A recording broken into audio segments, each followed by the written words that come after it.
अस्सलाम वालेकुम विद्यार्थी मित्रांनो, तुमचं माझी Marathi for Urdu medium school या यूट्यूब चॅनलवर पुन्हा मनपूर्वक स्वागत आहे। विद्यार्थी मित्रांनो, आज आपण या व्हिडिओमध्ये इयत्ता 8व्या वर्गाचे विषय मराठी संयुक्त या पाठ्यपुस्तकातील पाठ 11वे प्राणी आणि आपण या पाठाचे आज अपन या वीडियो में स्पष्टीकरण बघणार आहोत। बच्चों, हम इस पाठ के 3 भाग करेंगे। भाग 1 में आधे पाठ का स्पष्टीकरण, भाग 2 में बचे हुए पाठ का स्पष्टीकरण और भाग 3 में इस पाठ पर आधारित स्वाध्याय मतलब कृति देखेंगे। तो बच्चों, हम शुरुआत करते हैं भाग 1 की। तो बच्चों, हम लोग अपनी अपनी मराठी की किताबें निकाल लेंगे और साथ में एक एक पेंसिल भी निकाल लेंगे कि आपको जब सर समझाए, शब्दार्थ बताए तो आप लोग अपने कॉपी में ये किताब में पेंसिल से उसको नोट कर सकते हैं। चलिए, तो हम करते हैं इस पाठ की शुरुआत। चलिए, तो चला मग विद्यार्थ्यांनो, पान क्रमांक 39 पेज नंबर 39 निकालेंगे हम। तो पेज नंबर 39 पे हमें पाठ दिख रहा है, पाठ 11वे प्राणी आणि आपण या पाठाचे भाग 1 चे मतलब पेज नंबर 39 के स्पष्टीकरण का हम लोग देखने जा रहे हैं। तर पाठ 11वे प्राणी आणि आपण, लेखिका आहेत ललित गौरी डांगे। तो बच्चों, हम लोग सबसे पहले लेखिका परिचय पढ़ लेते हैं, फिर उसके बाद हम पाठ की शुरुआत करेंगे। प्रसिद्ध लेखिका, त्यांचे विविध विषयांवरील लेखन प्रसिद्ध आहे। विविध वृत्तपत्रे, नियतकालिके व मासिके यातून त्यांनी लेखन केले आहे। अब देखेंगे बच्चों कि इस पाठ में, इस सबक में लेखिका ललित गौरी डांगे इन्होंने हमें क्या संदेश दिया है, क्या सीख दी है, क्या मैसेज दिया है, तो देखते हैं। जंगल, प्राणी, पक्षी आणि मानव यांचे परस्परांशी एक अतूट नाते आहे। जंगल तो पता है जैसे फॉरेस्ट, प्राणी मतलब जानवर, पक्षी मतलब परिंदे आणि मानव मतलब इंसान।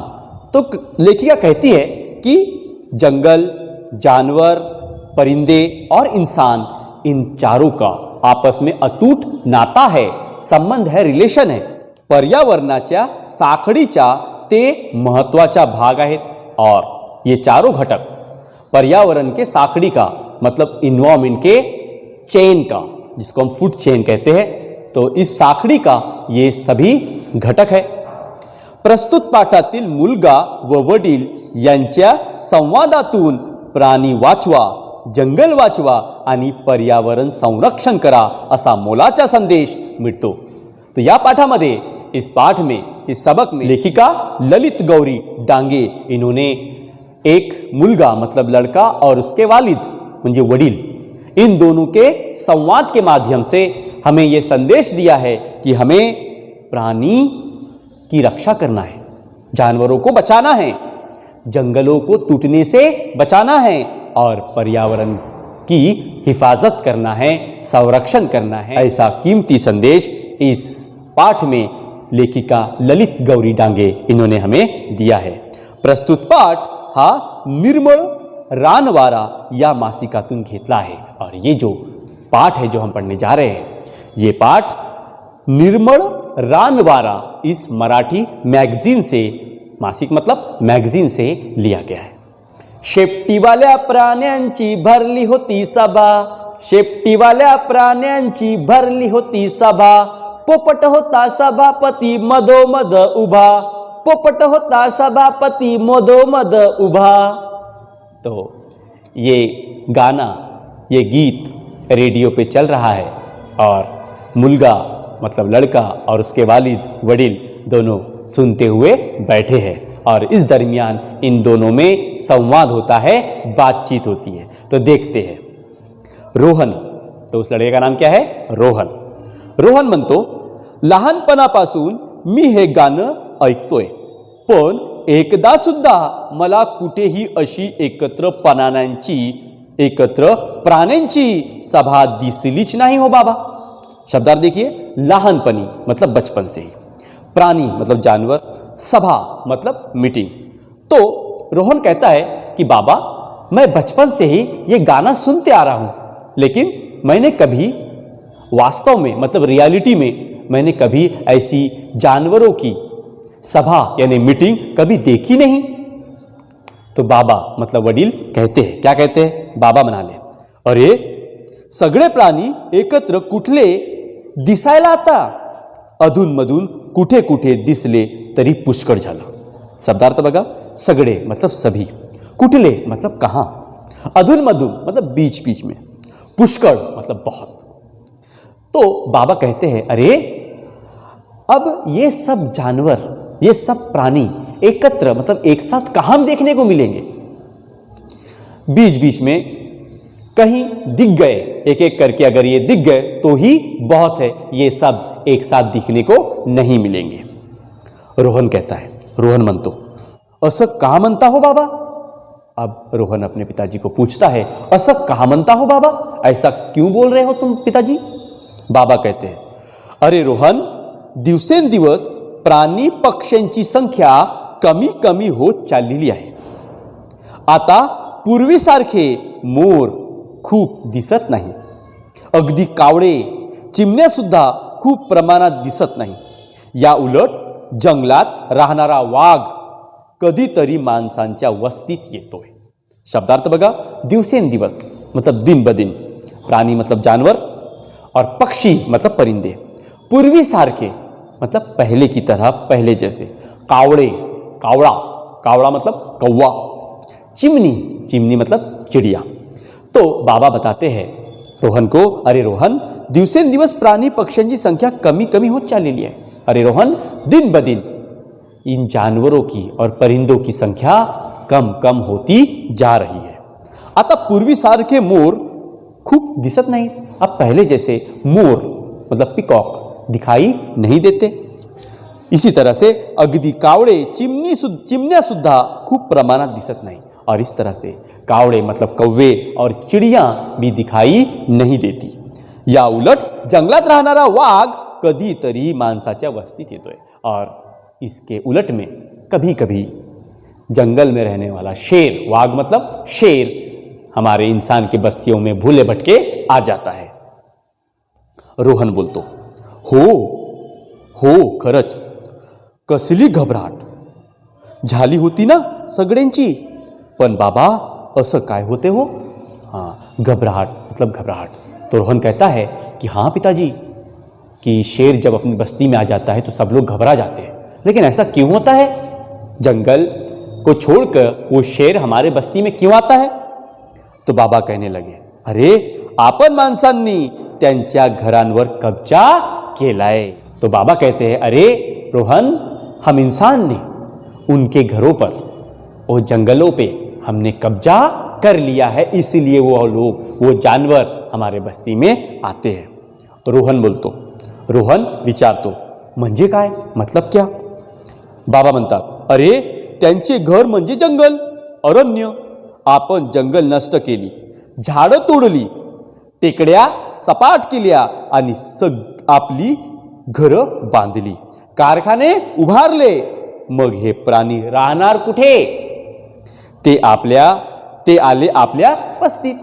शब्दार्थ देख लीजिए, अरण्य, अरण्य मतलब जंगल, नष्ट करना मतलब बर्बाद कर देना, तोड़ने मतलब तोड़ना, टेकड़िया, टेकड़िया मतलब पहाड़, और सपाट करने मतलब जंगल झाड़ तोड़ के उन टेकड़ियों को, उन पहाड़ियों को हमने क्या कर दिया है, सफाचट कर दिया है, बिल्कुल टकला बना दिया है।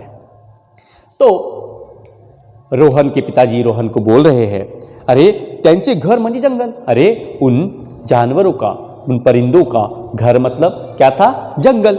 हम इंसानों ने क्या किया है, उन जंगलों को नष्ट कर दिया है, समाप्त कर दिया है, वहाँ की झाड़ें हमने तोड़ ली है, टेकड़िया सपाट कर ली है, वहाँ के जो डोंगर है, जंगल के जो डोंगर के झाड़ तोड़ के हमने उसे सफाचट कर दिया है, टकला बना दिया है, और उन जगहों पर हमने अपने घर बना लिए हैं, और बड़े बड़े कारखाने भी हमने बना लिए हैं। अब जंगलों को तोड़ के हमने अपने अपने घर बना लिए, कारखाने बना लिए, तो हम उनके घर में रह रहे, तो अब वो लोग कहाँ जाएंगे? वो लोग इंसान की बस्ती में ही आएंगे ना। रोहन बोलतो, पण बाबा झाडापासून माणसाला खूप फायदे होतात. हाँ, अब रोहन बता रहा है की झाडापासून मतलब झाडों से इंसानों को तो बहुत फायदा है. बाबा म्हणतात, हो ना, म्हणून तर झाडं सुद्धा खूप प्रमाणात तोडली जातात, जशी चंदनाची झाडं किंवा इतर इमारती, लाकूड, साग, देवदार आणि बड़ीच काही. अब बाबा कहते हैं कि देख रोहन, ये झाड़ जो है, दरख्त जो है, वो हमारे लिए बहुत ही उपयोगी है, इसलिए तो इंसान इन झाड़ों को तोड़ रहा है. जैसे सागवन के झाड़, चंदन के झाड़ और देवदार और बड़ीच कई झाड़ों को तोड़ के हम इनके लकड़ियां अपने इस्तेमाल में लाते हैं. त्यांचा उपयोग जाळण्यासाठी, फर्निचरसाठी, बांधकामासाठी होतो और उन लकड़ियों का उपयोग हम जलाने के लिए करते हैं, फर्नीचर बनाने के लिए करते हैं और अपने घरों का कंस्ट्रक्शन करने के लिए, बांधकाम करने के लिए हम इस्तेमाल करते हैं. जसजशी लोकसंख्या वाढते, माणसाच्या दैनंदिन गरजा वाढतात, चैनीच्या वस्तूंची आवड वाढते, तसतशी जंगलातील झाडं तोडली जातात. अब बाबा रोहन को समझा रहे हैं कि देखो रोहन, अब इंसान की जनसंख्या मतलब पॉपुलेशन, लोक संख्या दिन ब दिन बढ़ रही है. इस वजह से इंसान की गर्जा मतलब उसकी रिक्वायरमेंट बढ़ रही है. इसलिए इंसान अपने चैनी की वस्तु मतलब चैनी की मतलब लग्जरियस थिंग्स को बढ़ाने के लिए हम दिन ब दिन झाड़ों को तोड़ रहे हैं, नष्ट कर रहे हैं. अशा प्रकारे जंगल नष्ट झाली की प्राणी, पक्षी यांचे राहायचे ठिकाणं, त्यांच्या खाद्य कमी होतं और इस तरह से दिन ब दिन जंगली जानवरों के रहने की जगह कम होती जा रही है और उनको खाने का सामान उपलब्ध नहीं हो रहा है, क्योंकि एक जानवर दूसरे जानवर पर निर्भर होता है. तो अब जंगल हम तोड़ रहे हैं तो क्या हो रहा है, वो समाप्त हो रहे हैं, खत्म हो रहे हैं. एखाद्या प्रकारच्या प्राण्यांची किंवा पक्ष्यांची संख्या जरी कमी झाली तरी त्याचा परिणाम संपूर्ण सृष्टीवर होतो, कारण त्यांची एक नैसर्गिक अन्न साखळी असते आणि ती पूर्णपणे संतुलित असावी लागते. शब्दार्थ देख लीजिए. परिणाम मतलब रिजल्ट, सृष्टिवर मतलब इस पृथ्वी पे, इस जहान पर, इस दुनिया पर. नैसर्गिक मतलब नेचुरल या कुदरती. अन्न साखड़ी मतलब फूड चेन और संतुलित मतलब बैलेंस. तो बाबा रोहन को समझा रहे हैं कि रोहन देखिए, अगर एक जानवर समाप्त हुआ तो उसका दुष्परिणाम दूसरे जानवरों पे होता है और इस तरह से वो संपूर्ण निसर्ग के संपूर्ण अन्न साखड़ी को, फूड चेन को डिस्टर्ब कर देता है और इस वजह से इसका दुष्परिणाम संपूर्ण सृष्टि पर होता है. रोहन कहने लगा, हो बरोबर, वाघ हरणावर अवलंबून असतो, हरिण गवतावर अवलंबून असते. जर गवत कमी झालं तर वाघांची संख्या कमी होईल. हो ना बाबा. शब्दार्थ देखिए. हरिण मतलब हरण, गवत मतलब घास और वाघ मतलब शेर. तो रोहन अपने बाबा को कह रहा है कि बाबा हाँ, आप सही कह रहे हैं कि जिस तरह से वाघ मतलब शेर वो हरण के ऊपर डिपेंड होता है और हिरण घास के ऊपर डिपेंड होती है, और अगर घास ही खत्म हो जाए, समाप्त हो जाए, तो खुद ब खुद उसका असर हिरण पे और शेर पे होगा. और पूछता है ना बाबा, सही कह रहा हूं ना मैं? बाबा बोलता, अगदी बरोबर रोहन, तुम बिल्कुल सही कह रहे हो. रोहन बोलतो, आणि तसंच वनस्पतींवर किडे अवलंबून असतात, किड्यांवर बेडूक अवलंबून असते, बेडकावर साप आणि सापावर घार. शब्दार्थ देख लिए. वनस्पति मतलब झाड़ पौधे, बेडूक मतलब मेंढक, और सांप तो हमें पता है सांप, और घार मतलब ईगल. तो अब रोहन अपने बाबा को कह रहा है कि देखिए बाबा, जिस तरह से वनस्पतियों के ऊपर, झाड़ों के ऊपर कीड़े डिपेंड होते हैं और कीड़ों के ऊपर बेडूक मतलब मेंढक निर्भर होती है, और मेंढक के ऊपर सांप निर्भर होता है और सांप के ऊपर घार निर्भर होती है। तो इस तरह से ये फूड चेन बनती है, वनस्पति, उसके बाद कीड़े, फिर उसके बाद बेडूक, फिर उसके बाद सांप और सांप के ऊपर घार। तो इस तरह से ये फूड चेन होती है। अगर इसमें से एक भी चीज कम हो जाए तो संपूर्ण अन्न साखळी डिस्टर्ब हो जाती है, बर्बाद हो जाती है। पुढं बाबा म्हणतात, हो, आणि या अन्न साखळीतला एक घटक जरी कमी झाला किंवा जास्त झाला तरी संपूर्ण अन्न साखळीचा तोल जातो व त्याचा परिणाम सृष्टीवर होतो। और बाबा कहते हैं कि हाँ, अगर इस अन्न साखड़ी का एक भी घटक कम हो गया या बड़े पैमाने पर बढ़ गया तो इसका दुष्परिणाम संपूर्ण अन्न साखड़ी पर होता है और संपूर्ण अन्न साखड़ी डिस्टर्ब हो जाती है और इसका परिणाम सारी सृष्टि पर, सारी दुनिया पे, सारे पृथ्वी पर होता है। तो बच्चों, ये हम पेज नंबर 39 का भाग 1 का स्पष्टीकरण देख लिया है। अब हम भाग 2 का स्पष्टीकरण के लिए दूसरा वीडियो देखेंगे। चलिए, थैंक यू।